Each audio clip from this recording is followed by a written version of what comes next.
8:21 en el territorio continental ecuatoriano, buscando la verdad y abogando por la unidad nacional en pro de la paz y la seguridad en el Ecuador.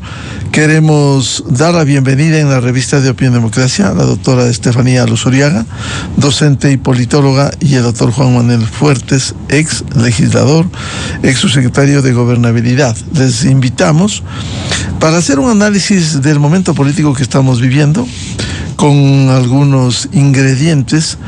El CNE resolvió adelantar las elecciones del 14 de febrero de 2027 al 29 de noviembre del 2026, con el argumento de que hay informes del INAMI y de la Secretaría Nacional de Gestión de Riesgos de que el fenómeno del Niño impactaría fuertemente a comienzos del próximo año, por un lado, y por otro, ¿cómo les toma a las organizaciones políticas en estas condiciones? Recordemos que el año anterior había un total de 233 organizaciones políticas, 17 nacionales, 63 provinciales, 138 cantonales, 15 parroquiales, y están en proceso de reconocimiento en las actuales condiciones. Este es un dato último que me proporciona el CNE. 53 organizaciones políticas, de las cuales 32 son nacionales, 12 provinciales, 9 cantonales. Es decir, continúa esta proliferación de tanta organización política que no legitima una elección. Y por ello hemos tenido en los últimos procesos alcaldes, prefectos con el 20-25% de la votación. No da legitimidad en este panorama. ¿Cómo ve esta situación en estas condiciones? ¿Cuál debiera ser también el papel de la oposición en las actuales circunstancias? Doctora Estefanía Luzuriaga, muy buen día. Muy buenos días.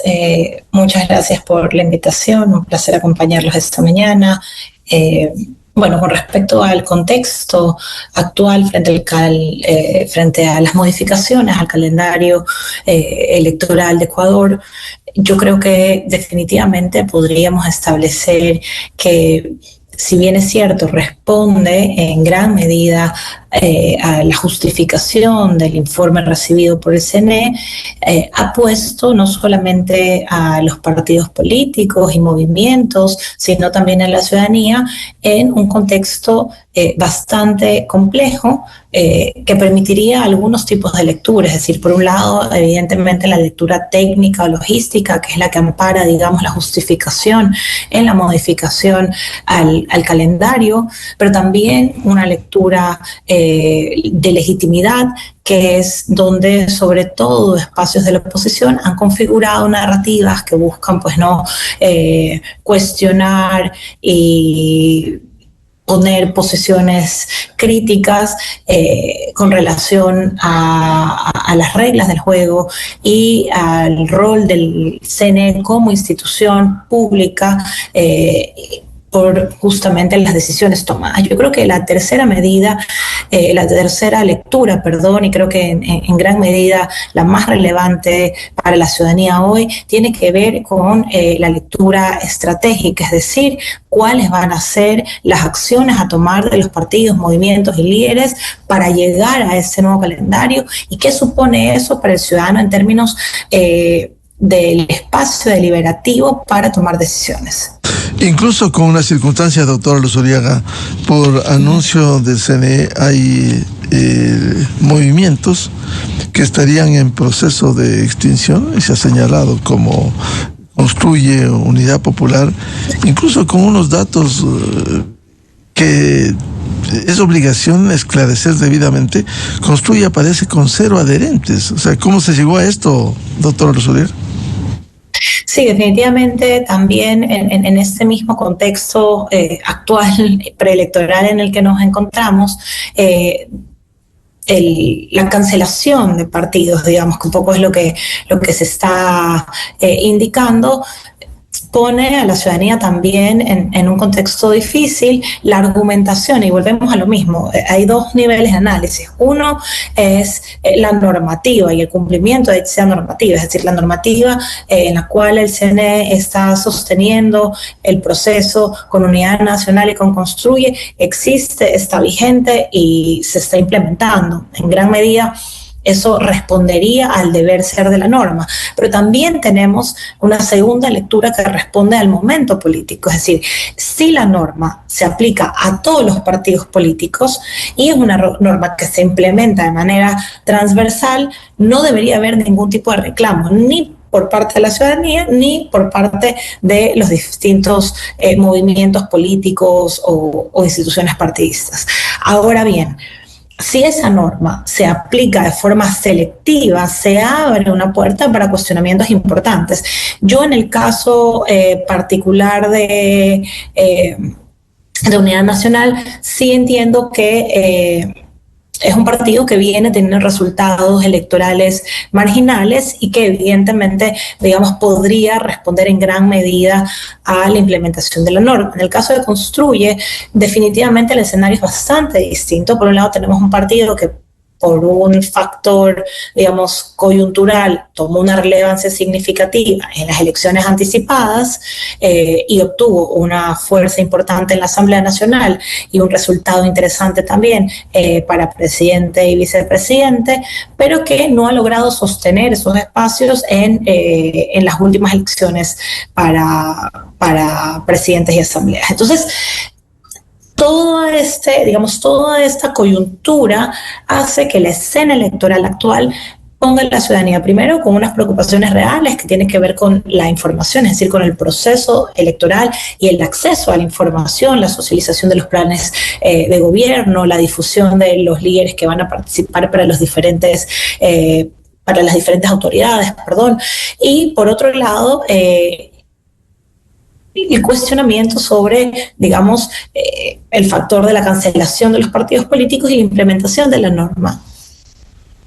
Bienvenido al doctor Juan Manuel Fuertes, ex legislador, ex subsecretario de Gobernabilidad. Doctor Fuertes, ¿cómo ve este panorama con estas condiciones que se ha señalado? Adelanto de elecciones, debilidad en las organizaciones políticas, que les toma en estas condiciones, cuál debiera ser el papel de la oposición con este adelanto de elecciones y fundamentalmente en esta debilidad que señalaba de las organizaciones políticas del país. Buen día. Buen día, Miguel. Un saludo a la doctora Luzuriaga, a la audiencia.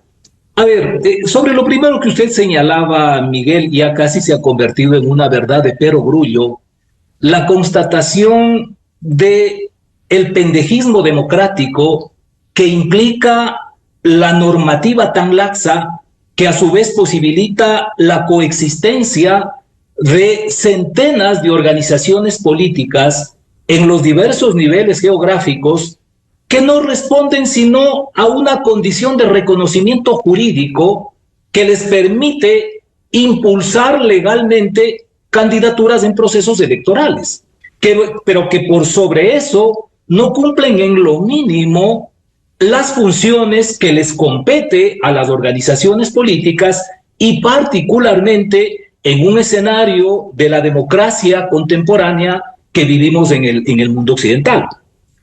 Lo otro es que precisamente esta proliferación de calcamonías políticas incide para que persista un ambiente de polarización.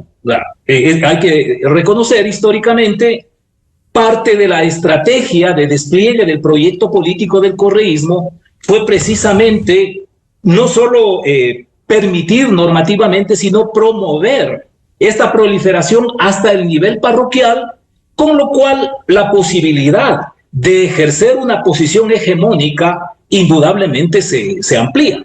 Ahora, por sobre esto que ya es un escenario constante, hoy nos vemos abocados a una coyuntura que indudablemente rompe las reglas de juego, porque, y esto dicho no únicamente desde lo conceptual, desde lo teórico, sino de haber sido dirigente de una organización política nacional y luego de haber presidido una organización política nacional, uno puede dar fe de lo complejo que resulta en general afrontar un proceso electoral y que luego las reglas de juego, aún en los tiempos, sean cambiadas en forma abrupta, porque esto trastoca lo que incluso cuando se tiene organizaciones serias, estructuradas, incluso cuadros electorales, en términos de dificultad para llevar adelante la planificación.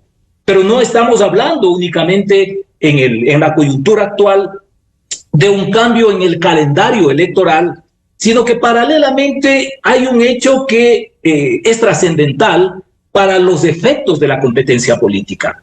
Y es que en este escenario de polarización, uno de los polos, que es la Revolución Ciudadana, ha sufrido un embate que le descoloca no solo en términos importantes, sino le descoloca absolutamente y le obliga a hacer un replanteo hacia el apuro que indudablemente va a tener efectos en el resultado electoral. Y esto no es bueno para la democracia, porque la democracia no puede sustentarse en generar escenarios que sean favorables para aquellos con que simpatizo en el momento y deplorar en cambio cuando es mi opositor el que genera esas condiciones. Esto no es bueno para el país. Y en el caso de lo que ustedes estaban señalando respecto de la Unidad Popular y de Construye, independientemente que esas dos organizaciones tienen las mismas características de la mayoría, es decir, que no son organizaciones efectivas,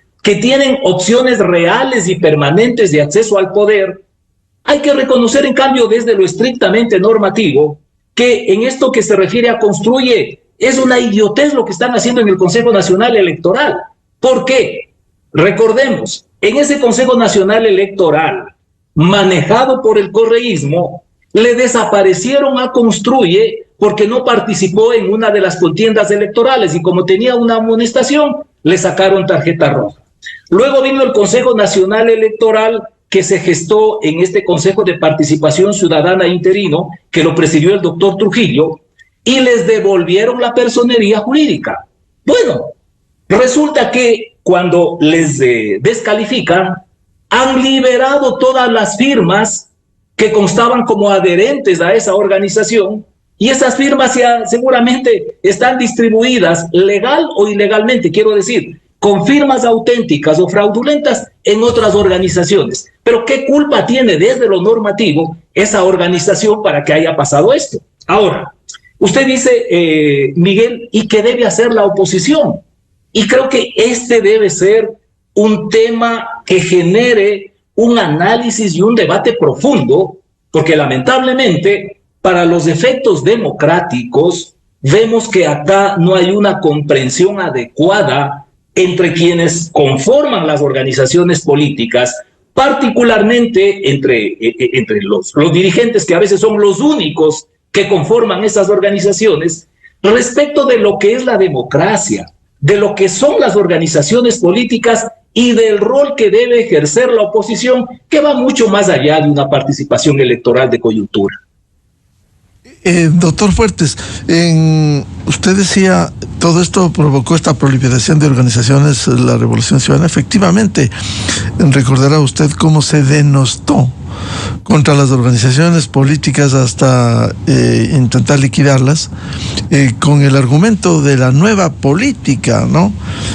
Resulta que lo que sobrevino fue un golpe duro a los partidos políticos que son vitales, fortalecidos, bien organizados para una democracia. Se nutre una democracia, un sistema político.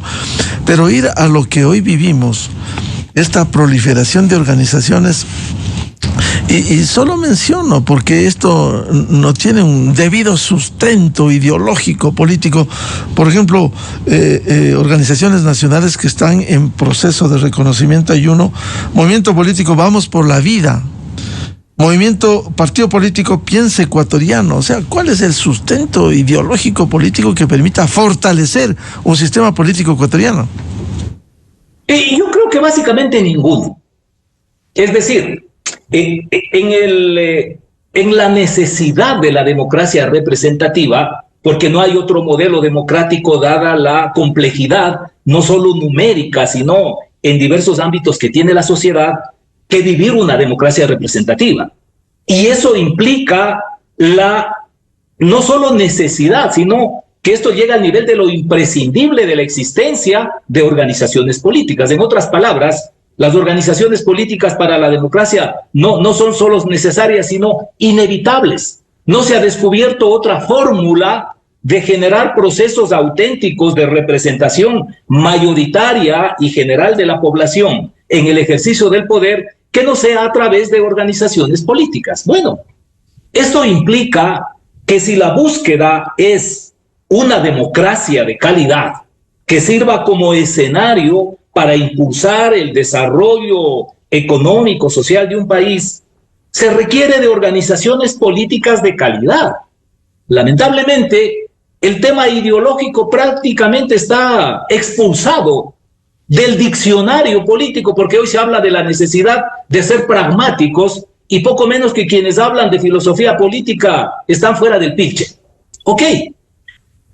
En esa medida, estas organizaciones cuyos nombres usted ejemplificativamente ha expresado, y la casi totalidad de las que ya están reconocidas, no responden, no digamos, a un esquema con sustento ideológico, no responden a las características mínimas que debe tener una organización política. Por eso es que cuando llegan a ser gobierno, no tienen programas, no tienen equipos y les someten a las parroquias, a las ciudades, a las provincias y al país a vivir de los resultados de la improvisación. Doctora Estefanía Luzuriaga, esta proliferación de organizaciones políticas no deslegitima la práctica, no ha prostituido, porque penosamente, y uno escucha en provincias, crea una organización en lugar de poner una panadería, una tienda, pongo un movimiento político que me va a dar seguramente mayores réditos hasta económicos. Hay que establecer las listas, la ubicación de cada uno de los puestos, es decir, se ha vuelto esto una práctica degradada de la política.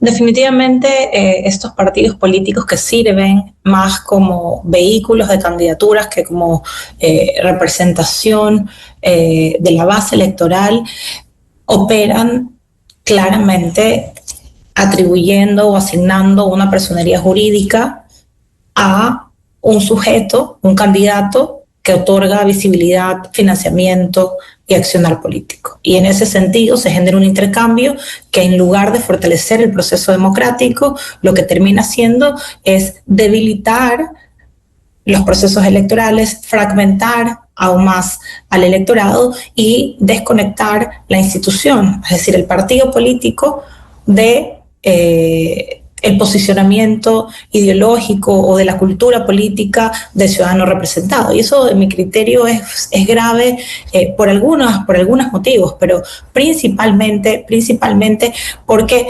terminan generando una fragmentación del sistema de partidos. Es decir, y este es un problema que no ocurre únicamente en Ecuador, un problema generalizado. La crisis de los sistemas políticos, la crisis de representación es un fenómeno que ha tenido espacio en distintos países. Recuerdo muy bien, en Italia surgió este movimiento 5 estrellas y recuerdo que fue justamente un periodo donde los partidos tradicionales iban perdiendo espacio y un comediante se hizo a una fuerza política importante justamente por esa desvinculación. Así, de igual manera, podríamos hablar del caso de Perú, un país que tiene una división importantísima entre su sistema económico y político precisamente por la altísima volatilidad del sistema político peruano. En Colombia, que era uno de los países que regularmente sostuvo partidos tradicionales, vemos que han surgido nuevos movimientos, nuevos partidos, que de alguna manera son... entramos a un... Estefanía, pero tantos movimientos en el Ecuador, si se reconoce a los 52 en proceso de reconocimiento, más de 280 movimientos. ¿Será que es un exceso y es un despropósito? Es decir, es un exceso en términos de la cantidad de habitantes habilitados para votar en Ecuador, y es un despropósito porque, como estaba explicando, lo que terminan haciendo es fragmentar el sistema de partidos, debilitar los procesos democráticos. Y yo creo que en Ecuador, si hablamos del caso de Ecuador particularmente, podemos encontrar dos momentos claves, ¿no? Si bien es cierto, durante el correísmo se dieron condiciones y reformas que facilitaron la proliferación de los partidos políticos, en mi criterio la crisis del sistema de partidos, la crisis de representación en Ecuador arranca con entre los 90 y el 2000, digamos. Vimos que se colapsa lo que eran los partidos tradicionales de ese momento, vemos claramente cómo empieza a surgir un hiperpresidencialismo, vemos que se va debilitando la institucionalidad, digamos, tradicional, y acompaña en un segundo momento justamente lo que mencionaban ustedes en el fragmento anterior de la entrevista, ¿no? Estas reformas que facilitaron la proliferación, estos incentivos para crear y mantener los partidos políticos, porque se malentiende el partido político o el movimiento con representación. Y eso no es condición sine qua non, aunque parezca contraintuitivo. Es decir, tú puedes tener más partidos políticos y menor representación política del electorado. El doctor Juan Manuel Fuertes, en este contexto, con el adelanto de elecciones, hay organizaciones como la Revolución Ciudadana que se ve obligada a pedir la desafiliación para ir a otro, quizás un partido de alquiler de urgencia, a buscar para que den espacio, por un lado, y por otro, ¿cuál debiera ser el papel cívico responsable de una oposición? Que no estoy solo pensando, llega el año de gobierno y decir, vamos por la revocatoria de este gobierno, en lugar de hacer propuestas también que enfrenten problemas sustanciales como la falta de empleo en el Ecuador. A ver, efectivamente la crisis de la política de los partidos políticos de este último tiempo data desde el despliegue de la globalización, porque eso rompe una serie de formatos que habían históricamente permanecido y de los cuales en gran medida se nutrían y a los cuales daba respuesta el sistema de organizaciones políticas. Entre ellos, precisamente, las dificultades de representación, porque a diferencia de lo que acontecía antes, en donde era factible las grandes identidades colectivas que eran las clases sociales, hoy es imposible entenderle a la sociedad sino como un tejido fragmentado de intereses que van mucho más allá de la capacidad de ingreso y que tiene que ver con otros esquemas de carácter cultural. Por lo tanto, en la medida que hay una mayor atomización de intereses, la función de representación de las organizaciones políticas se ve también afectada. El problema no es que eso pase. En sí mismo eso ya es un problema, pero el mayor problema es que desde la política hay una suerte de inmovilismo mental para contemporaneizar el sistema de organizaciones políticas con la sociedad de la cual emerge y a la cual tiene que servir. Bueno, en general, yo decía, enfrentar un proceso electoral para la dirigencia es una tarea muy compleja, porque eso implica alinear una serie de circunstancias, una serie de intereses, allí discutir con egos, con decisiones, con indecisiones, en fin. Pero si a eso le suma que, conociendo cuáles son las reglas del escenario electoral, intempestivamente viene un cambio, resetear esto no resulta nada fácil, mucho más cuando, como en el caso de la Revolución Ciudadana, ellos prácticamente se quedan apátridas, se quedan sin casillero, sin nombre, sin número, y solo incluso de una organización con un número que ha estado identificado, posicionado, cambiar y lograr en el imaginario que asocien que ahora van a estar en este otro número es complicado. Esta dispersión a la que se van a ver obligados les dificulta mucho más. Es decir, en sí, el poder generar acuerdos con otras organizaciones para que les permitan participar por allí ya es un gran problema, porque en muchas o casi en la totalidad de esas organizaciones ya se habrán venido produciendo definiciones. Y luego dejar sin efecto eso es complejo, lo cual da la pauta que hay una intención y una maniobra política detrás de eso que va tras la búsqueda de debilitar al principal oponente. Yo digo, a mí me disgusta el correísmo, pero eso no implica que desde las convicciones democráticas deba estar en desacuerdo con ese tipo de maniobras. Ahora, ¿maniobra política desde dónde, doctor Fuertes? Es evidente que viene desde el Ejecutivo, ¿no? Porque vemos que en términos del tablero político, la única pieza que ha manifestado expresamente su acuerdo con la decisión del Consejo, de la mayoría del Consejo Nacional Electoral, son gente que está vinculada con el movimiento político de gobierno, incluido el propio presidente de la República. Ahora, el presidente ayer decía que no se benefician, que le va a beneficiar si fueran a las elecciones en febrero y simplemente impacta el fenómeno del Niño, y con el agua, decía, casi hasta el cuello, eso se le va a endosar al gobierno. Entonces decía, mayor impacto en lo rural antes que en lo urbano. Vea Miguel, yo viví muchos años en el Oriente, hice gran parte de mi vida política en el Oriente, fui diputado por el Oriente, y allá los temporales invernales son mucho más difíciles que en la costa. Y en más de una ocasión tuvimos que soportar el proceso electoral en general, y particularmente el día de las elecciones, en un ambiente de tormentas brutales.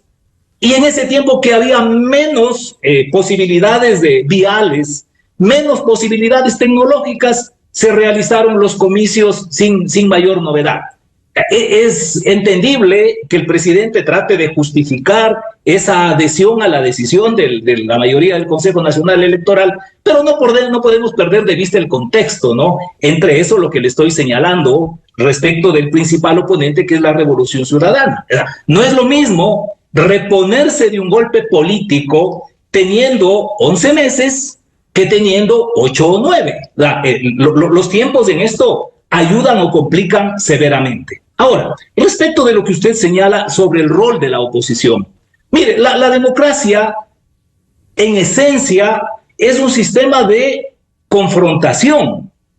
Es el sistema que permite precisamente la discrepancia y que en consecuencia el conflicto social sea debatido y sea resuelto desde la contradicción. Por lo tanto, amerita que exista oposición, porque todo gobierno en todo nivel no goza de perfección, pues siempre tendrán dificultades en la gestión. Claro, desgaste, cuanto por la transparencia.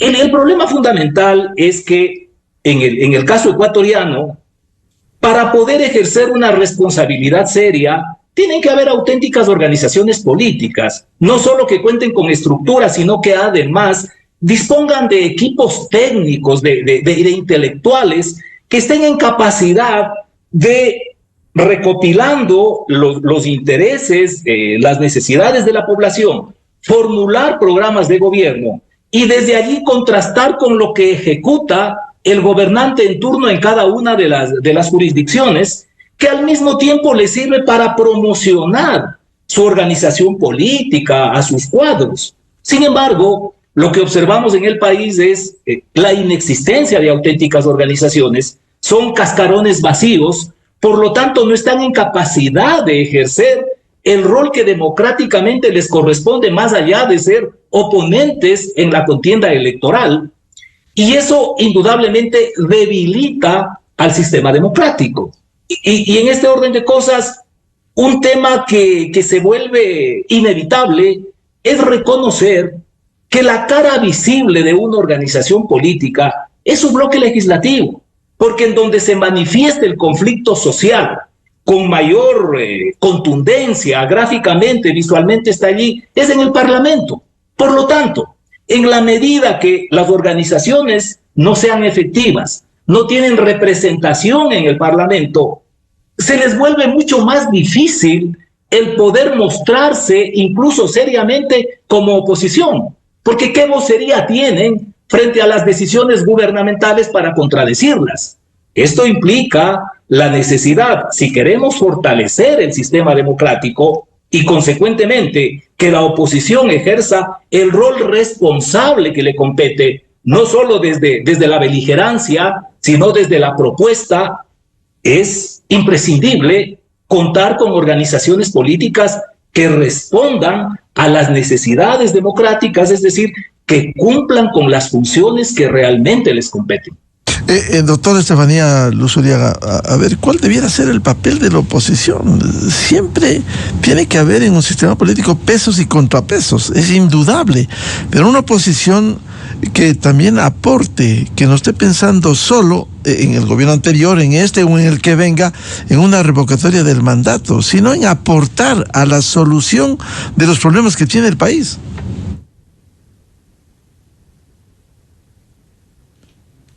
Por favor, el audio.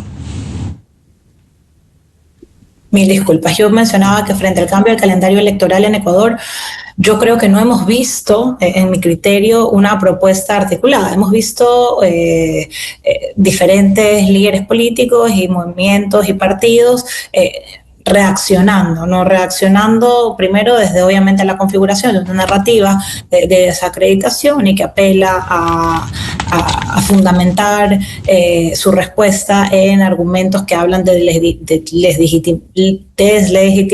deslegitimar la decisión del CNE y hacer un cuestionamiento institucional. Eso creo que lo hemos visto ampliamente en espacios de medio tradicional y medios digitales. En ese sentido, lo que se está haciendo es tratar de argumentar que ha habido un cambio importante en el rayado de la cancha y en ese sentido que eso de alguna manera es intencional.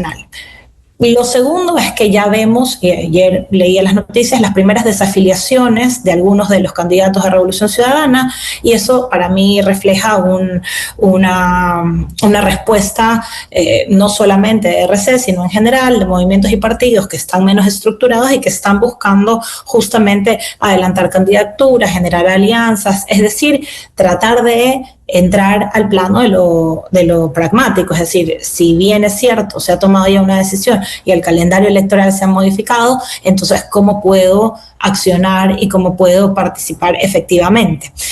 Y finalmente, yo creo que los dos tipos de reacciones, la narrativa y la pragmática, lo que hacen es configurar y poner a la ciudadanía en un territorio de alta polarización que antecede inclusive al periodo electoral oficial y que de alguna manera se disputa entre, hay un ventajismo al partido de gobierno y hay una victimización de los partidos de oposición. En mi criterio, y esto es, digamos, ya un análisis, cuando pensamos en las elecciones seccionales, la lógica es muy distinta, ya mirándolo desde una perspectiva de comunicación política. Es decir, no solamente hablando de la escala, pues nacional o seccional, sino de cómo se desarrolla la campaña y la estrategia de comunicación política para ambas. En la elección nacional, más allá de que los clivajes, como mencionaba hace un momento el doctor Juan Manuel, pues evidentemente se han modificado, han cambiado y han evolucionado, el clivaje sigue siendo importante en la decisión del voto nacional. Es decir, votamos o por identidades políticas, o por emociones colectivas, o por una evaluación del gobierno anterior, y eso define de alguna manera el voto. Pero cuando hablamos de elecciones seccionales, el conocimiento del candidato, la relevancia en territorio, los vínculos locales son fundamentales. Entonces, traducir el adelanto de la fecha de la elección a una ventaja automática ADN, en mi criterio, es dejar por fuera algunas aristas de análisis que son relevantes. Por ejemplo, que tiene cero experiencia en candidaturas y campañas para elecciones seccionales. Esa sería la primera de ADN. Segundo, es un partido que tiene una débil estructura territorial y eso lo sabe el partido y lo sabe la ciudadanía. Es decir, necesitaría el tiempo para fortalecer su presencia en territorio.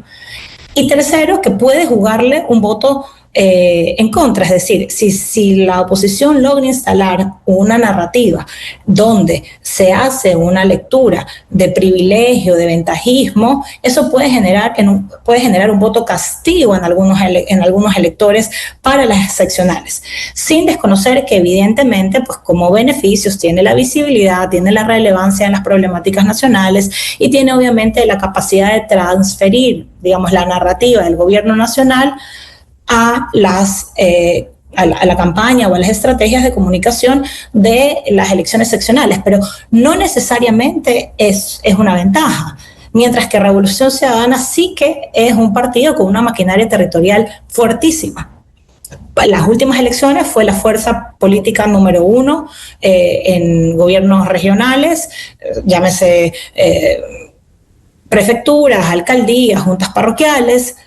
Entonces conocen muy bien la lógica de las elecciones seccionales y se sienten muy cómodos trabajando en territorio porque es parte, digamos, de la estrategia general del partido. Evidentemente, en este momento le supone un riesgo tener que buscar una alianza que ampare y un partido que sirva de paraguas para todas sus candidaturas, y lo que hemos venido conversando a lo largo de la entrevista, los partidos de alquiler. Pero no sería la primera vez que Revolución Ciudadana gana con alianza. Podemos hablar de reto en Guayaquil, ¿no? Por poner un ejemplo puntual. Entonces, yo siempre creo que es importante hacer matices. Creo que el contexto es complejo para todos, no solamente para Revolución Ciudadana o para ADN. Doctor Juan Manuel Fuertes, ¿cómo dignificar en este panorama como ustedes han descrito con la doctora Estefanía Luzuriaga y usted?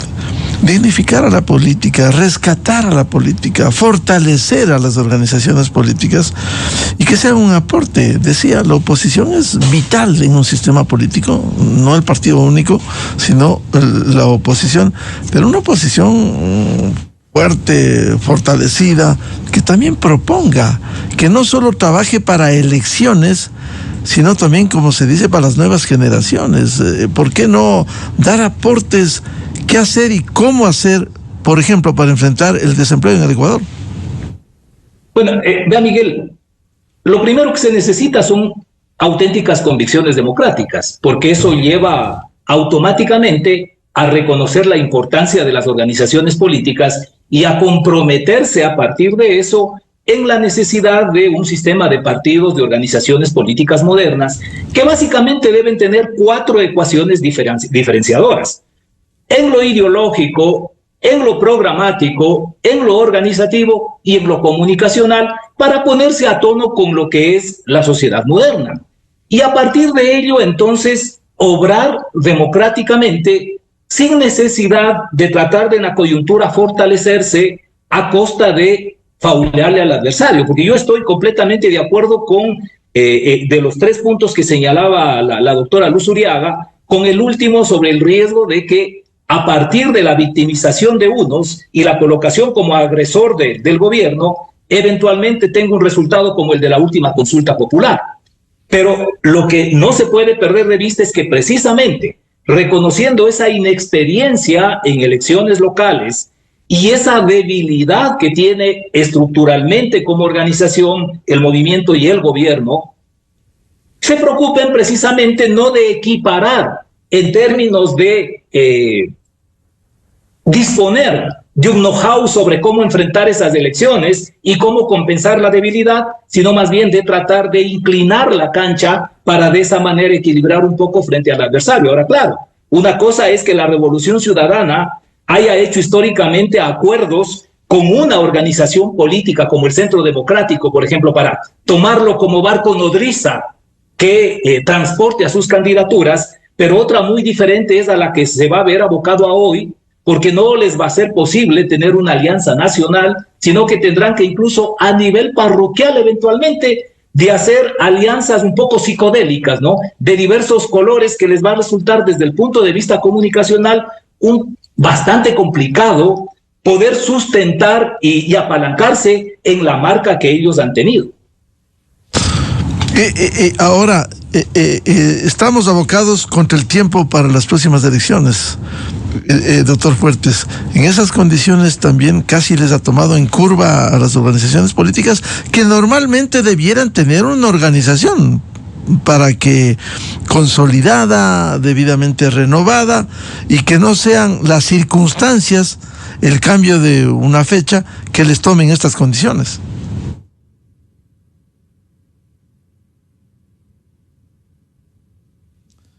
Doctor Fuertes.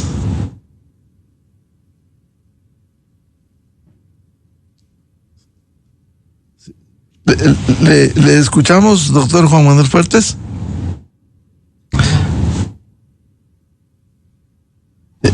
Bien, le traslado esta inquietud que le planteaba el doctor Juan Manuel Fuertes. A ver, si nos escucha, doctor Juan Manuel Fuertes. Esta inquietud que le decía para a la doctora Luzuriaga, que las organizaciones debieran estar permanentemente, debidamente estructuradas a fin de no sorprenderse en un escenario como fue el cambio de fecha.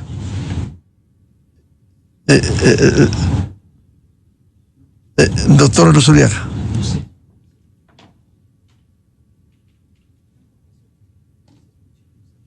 No les podemos escuchar tanto.